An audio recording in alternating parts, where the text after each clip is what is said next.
Bonjour, j'espère que ça va bien. Écoutez, je prenais quelques minutes de votre temps pour vous faire une petite vidéo parce qu'en fait, je reçois des messages sur Facebook, sur Instagram, en privé, sur mon cellulaire pour expliquer aux gens ce qui m'a motivé à faire une compétition ou à ma perte de poids tout simplement. Et à un certain moment donné, écoutez, j'arrive pas à répondre, je manque de temps dans la vie pour vous répondre chacun votre tour dans le fond, ce que j'ai à vous dire. Alors, je vous explique vite vite sur une vidéo, je prends quelques minutes puis je vous explique ça. En fait, ma première obstacle qui est arrivé à moi, j'ai eu une opération cœur-ouvert à la naissance. J'ai eu un switch artériel, donc on a inversé l'aorte et l'artère pulmonaire à la naissance. Je suis la deuxième survivante à cette opération-là à Sainte-Justine. Ça a été une grosse opération. On m'avait dit, Cindy, plus jamais on va pouvoir faire d'entraînement. On pourra, ben en fait, plus jamais. Je pourrais jamais parce qu'en fait, j'ai eu l'opération à 8 jours, donc ma vie a commencé direct comme ça. Pas d'entraînement, pas de sport, pas de sport intense, pas rien qui est de l'adrénaline, dans le fond, où ce que le cœur peut accélérer. Donc, j'ai été restreinte toute ma vie. Et à un moment donné, la vie fait en sorte qu'on tombe adolescent et qu'on veut être comme tout le monde et qu'on veut expérimenter. Donc, j'ai eu un passé qui est un petit peu lourd sur plusieurs choses dans la vie. Et à un moment donné, la vie te rattrape et à un moment donné, la vie te fait comprendre qu'il est temps de surprendre ta vie en main. Donc, j'ai trouvé les moyens, tout ce qu'il pouvait pour reprendre ma vie. Et à ce moment précis-là de ma vie, par la suite, je suis passée de 110 livres à 170 livres en l'espace de 2 ans. Ça a été un moment de ma vie où je regrette pas ce que j'ai vécu, sauf qu'à un moment donné, je me suis regardée dans un miroir et j'étais pas bien.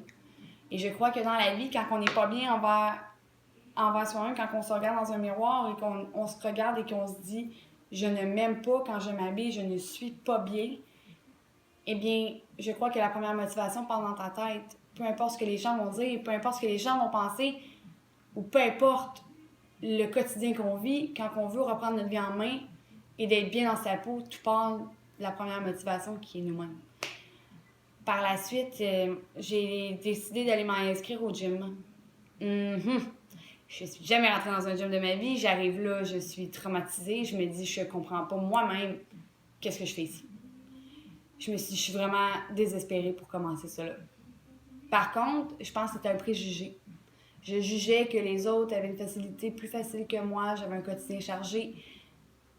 Je pensais pas que j'y arriverais. Mais vous voyez, dans la vie, quand on croit en soi-même et qu'on veut quelque chose, on peut dépasser n'importe quelle limite. Peu importe le mur qu'on se met devant nous, mais je crois que n'importe qui peut le défoncer. Et par la suite, je suis allée au gym. Je suis allée m'entraîner. J'avais commencé à m'entraîner 4 à 5 fois semaine avec un plan fait un petit peu par un entraîneur là-bas. Par la suite, il y avait les cours de step. Alors, je suis allée m'inscrire au cours de step. C'était 2 à 3 fois semaine, dans le fond. Et c'est du cardio intense pendant 1 heure. Ensuite, je montais 1 heure au gym en haut. Je faisais une demi-heure de muscu, puis une demi-heure de cardio de plus. Ensuite, j'allais faire du cardio en rollerblade le soir.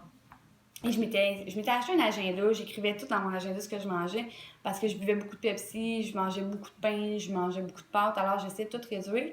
Puis pour être sûre de faire attention, mais je l'écrivais dans un agenda. Je me mettais une journée de riche parce que je me disais que pour mon mental à moi, ça faisait du bien. Je suis passée de 170 livres à 135 livres en 4 mois, je crois. Très rapidement, ça allait très bien. Mon résultat marchait assez bien, dans le fond. Mais moi, je suis quelqu'un d'extrémiste dans la vie. Je suis quelqu'un qui veut vivre intensément. Alors, je suis allée voir Dominique Mathieu, qui est un entraîneur de compétition. Alors, on a entamé ma première préparation pour Québec Open. Quelle expérience! De vivre une expérience comme ça, de tout calculer ta nourriture, de t'entraîner 5 fois semaine et mélanger avec le cardio. De tout faire pour arriver à un but ultime. Certains vont dire qu'on est fou. Certains vont dire qu'on est irréaliste. Mais je pense que c'est juste du monde qui se mêle pas nécessairement toujours de leurs choses. Dans la vie, on peut vivre pour soi puis être bien, tu sais, d'être bien dans sa peau. Je sais pas que tout le monde devrait faire une compétition, loin de là. Je dis juste que tout le monde dans la vie devrait penser à sa personne souvent sur des choses comme ça pour être bien. Être bien pour soi, c'est s'apporter un bien-être personnel. Par la suite, j'ai eu un classement, j'ai fini 7e sur 21. C'était une adrénaline assez quelque chose. Je vous annonce que je suis en préparation. Certains le savent, certains ne le savent pas. Je compétitionne Mike Clément dans 13 semaines environ. Et tout va comme sur des roulettes. C'est ma deuxième préparation. Premièrement, elle est très différente de la première. J'ai un nouvel entraîneur, je suis avec Frédéric Maillé pour cette compétition-là et c'est vraiment quelque chose de trippant. Ce que je veux vous répondre à vos messages, on me demande, Cindy, pourquoi de la compétition? Pourquoi de la compétition? Parce que dans la vie, de se donner un but, un encadrement, un dépassement de soi-même, puis d'être bien dans sa peau, je pense que ça répond tout simplement pourquoi. Les autres questions qu'on me demande, on me demande souvent qu'est-ce qu'on peut faire? Est-ce que je peux m'entraîner à la maison? Est-ce que combien de fois par semaine je devrais aller au gym? Est-ce que mon alimentation, qu'est-ce que je devrais couper? Moi, ce que je peux vous répondre, on a tout un métabolisme très différent. On fonctionne tous d'une manière différente. On n'a pas nécessairement toute la même façon de procéder. Ce que je peux vous dire, c'est que peu importe dans quelle ville vous êtes situé, vous avez sûrement un entraîneur qui est sur place. Vous pouvez leur demander un plan alimentaire. Vous pouvez leur demander des exercices pour faire à la maison. Il y en a plusieurs qu'on peut faire à la maison. Au gym, on y va entre 3 et 5 fois, tout dépendant de votre quotidien dans la vie. On a toutes une vie chargée. Faites juste pas l'oublier. Dans la vie, on a soit des enfants, on travaille, on a des problèmes, on vit des situations. Mais à un moment donné, la personne qui pense faire, c'est vous, parce que vous vous privez de vouloir faire ce que vous avez envie. Alors, je réponds à vos messages pour vous expliquer un petit peu ce qu'il y en est de ma vie concernant la compétition, ce qu'il y en est concernant ma perte de poids.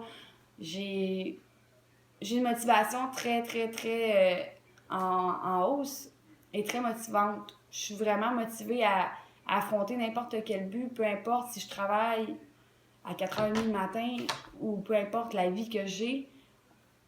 Je pense que quand on veut avancer dans la vie et qu'on veut être bien dans notre peau, il n'y a pas de prix pour ça. Alors là-dessus, je faisais juste vous dire un petit commentaire, vous expliquer un petit peu, je répondais brièvement. Je vais vous faire des capsules, vous expliquer un petit peu ce qui se passe avec la compé ou peu importe ce qu'il y en est, vous expliquer 3-4 affaires, des conseils également. Alors, suivez ma page Facebook et là-dessus, je vous souhaite une belle journée. Bye!